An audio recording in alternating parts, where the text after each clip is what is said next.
Welcome back everyone to the weekly mailbox. It's been a while, it's been quite some time over the off season, but the mailbox, it's back. Your weekly installments are here to stay, and as always, in today's video, I'll be answering 5 of your questions, and for your chance to be featured in next week's video, all you have to do is send a question on Twitter, Instagram, the YouTube community page, or the comment section down below. And with all of that goodness now out of the way, let's crack on with some questions, because unless you've been living under a rock, some huge news this morning, and so many of you wanted to hear my thoughts on the return of Romain Grosjean. Grosjean is back. Dan, we need to know your thoughts. Does this still mean Romain is looking for a Formula 1 drive in the future? Thank you, said Vetty Boy 5, and thank you to all of you that sent in Romain related questions, quite a few of them coming in at the last moment. But big news today that Romain Grosjean will be kind of returning to Formula 1. He's bagged himself a drive in a World Championship winning Mercedes Formula 1 car, the 2019 car, I am led to believe, a Lewis Hamilton dominating season over Ferrari and Red Bull. And Mr. Romain Grosjean has managed to bag himself not only a run in this car in a testing period, but also a demonstration run over the weekend of the French Grand Prix, which is quite frankly just incredible. Just pure Formula 1 magic I am so here for. You all know, or at least many of you will know, I have been such a huge Romain Grosjean fan since 2012, so this is the first year I thought I wouldn't get any Grosjean, but here we are, a demonstration run at the French Grand Prix. Surely this has got to be the most excited I have ever been for a French Grand Prix. It's not the best of circuits, Paul Ricciardo, but for Grosjean, a driver whose Formula 1 career ended prematurely with those awful scenes in Bahrain, and his comeback, first of all to Indycar, where he's had a really good start to the season over there, a bit of talk about that a little bit later on in a separate question, and now to Formula 1. Thank you so much to Mercedes for giving this man the opportunity he thoroughly deserves. Does this mean he's going to get a drive in the future? Most likely not. It would take a crazy turn of events to see Romain show up in a Mercedes next season. Never say never, this is Formula 1, but it's certainly unlikely. But the opportunity to drive this car at all, to get back into a Formula 1 car after what happened in Bahrain, as a Grosjean fan, will be really, really lovely to see. So I'm looking forward to it. Will this mean a return in the future to any team in Formula 1? I do doubt it, and again we'll talk about IndyCar a little bit later on, but thanks to Mercedes we will finally have an opportunity to see the king himself, to see the GOAT one more time in a Formula 1 car. And just before I get too carried away, you all know I could talk about Romain for hours and hours, we'll move on to question number 2, which comes from Euro86. Why is Lando Norris beating Daniel Ricciardo in a McLaren, considering they've switched to Mercedes power this season and at least have a good car to fight for points and podium places? Thank you for your question, dude, and thank you for your support. As always, it's a real baffling one, this. Because before the start of the season, like many people, I thought Daniel Ricciardo, off an incredible 2020, I thought he'd jump into that car and instantly start performing. Start doing bits for the team. Not necessarily had scored a podium by now, but I did think he would be at the front of that midfield.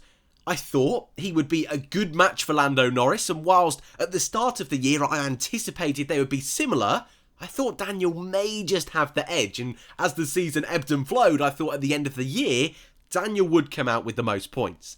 That's still a possibility, and we're only 3 races in to the 2021 season, and very quickly we could show up to Spain this weekend, Danny Rick's on the pace, and all of these question marks instantly get thrown out of the window. That is the nature of Formula 1.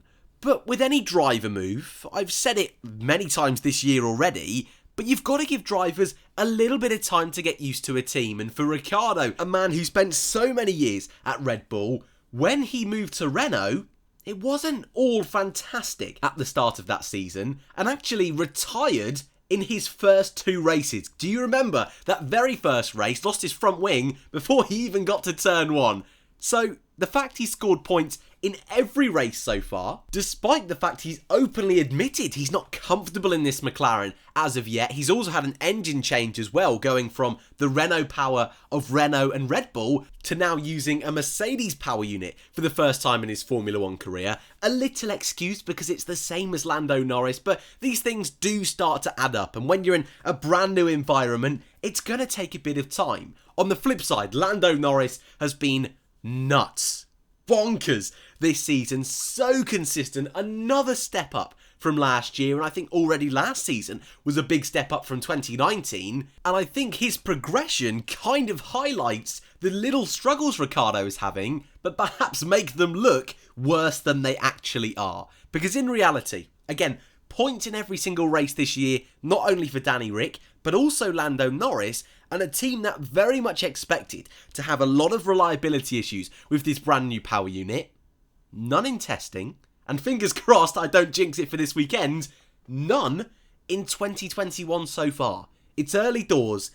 Danny Ric, give him a bit of time. A great drive this weekend in Portugal, this weekend just gone, to go from 16th to 9th. There's still work to be done, of course there is, but just give him a few more races and I think Danny Ric will be right on the pace and challenging at the front of the midfield. Thank you for your question, Euro86. Question number 3, sticking on the subject of our next Grand Prix, Tobes to 3000. Do you think Spain will be a better race this season and maybe a McLaren win? If it's going to be a McLaren win, first up, it's going to be one of the best Spanish Grand Prix we have had for quite a bit of time, and definitely could involve a little bit of rain. So if we get a McLaren win, yes, I will happily admit Spain has done wonders for this season. We've got a bit of a change on the circuit this year, with turn 10 at the end of the second DRS zone being changed from an almost hairpin style corner to a long sweeping left-hander. What kind of impact is that going to have? I'm not too sure just yet, but there's potential there. Fingers crossed it will increase the spiciness of the Spanish Grand Prix. But I think, if anything, we will get another great fight between Mercedes and Red Bull. Another really interesting fight in that midfield, and with AlphaTauri struggling last time out in Portimao, I think they will come back a little bit and challenge the likes of Ferrari, McLaren, and even Alpine, who had a great race last weekend and actually struggled in qualifying a little bit more than they thought, so they could be real dark horses for the Spanish Grand Prix. Of course, Fernando Alonso returning for the first time since 2018. So I think there's lots to look forward to this weekend. And though traditionally it's not always the greatest of races, whatever happens, there's going to be huge implications on the championship fight, and hopefully that should keep things interesting over the course of the weekend. Question number 4 comes from Lizolt Christian. Fingers crossed I pronounced that right, apologies if I got it a little bit wrong. Have you ever watched Indycar? I promise it isn't that bad. And what's your opinion on Roman's start to this season? Well, I can tell you now, I finally started watching IndyCar. Who would have thought it in the year Roman starts racing? But before this season, I dabbled in and out, started watching a couple of the 500s and then gone away for a bit and watched the end of the race. I think I watched it when Scott Dixon won it. Did Dixon win it last year? He did, didn't he? Under a caution. I watched Fernando Alonso's first attempt a few years ago. Takuma Sato, I believe, won that one as well. And I've tried to keep an eye on old Marcus Ericsson and Felix Rosenqvist, who came from Formula E. So where I can, I've always tried to keep up to date with what's going on, but I've never, from start to finish, watched a race.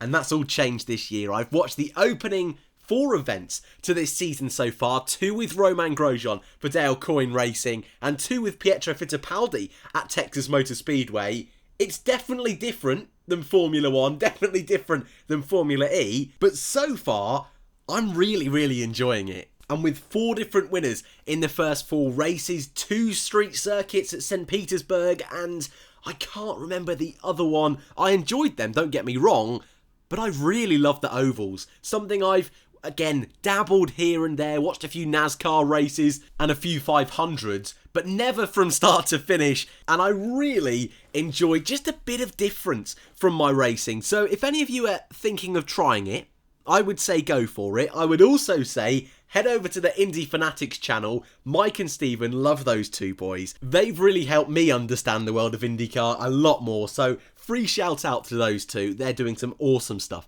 on the world of IndyCar. And a quick note on Roman, a great start to the season in race number 1, qualifying in the top 7, finishing in the top 10. Race number 2 wasn't quite as good. And then Pietro Fittipaldi has taken over for the Ovals, who had a big monster of a crash in race number 2. But from a Grosjean perspective, a good start to the season. And again, like I mentioned earlier with the Mercedes test, it's just great seeing racing once again. And your final question, if you are new and have no clue what we do on question number 5 in the mailbox, it's audience participation time, where I want to know your answers to the following question, which comes from Michael Posh, who asks, what is your biggest surprise and biggest disappointment from the F1 2021 season so far? In the comments, feel free to give me one or two for each of them, but my personal feelings on this, biggest surprise, I think straight away, you've got to go to Lando Norris. You got to go to Max Verstappen and Red Bull. You could probably throw Ferrari in the mix as well. Alfa Romeo have been a big positive surprise. Or maybe you want to go away from teams and drivers and say Imola, because that was a real fun race, which was certainly a surprise for many people. And biggest disappointment, it's a nasty word, disappointment. Aston Martin really does spring to mind. They've had such a difficult start to the season. Likewise with Haas, they've really struggled to get going, but we were kind of expecting that.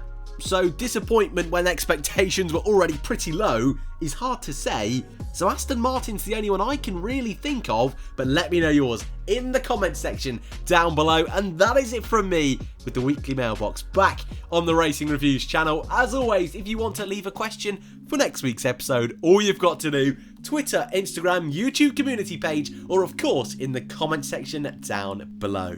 That is it from me. If you are new, feel free to subscribe. Thank you all very much for watching, and I'll see you in the next one.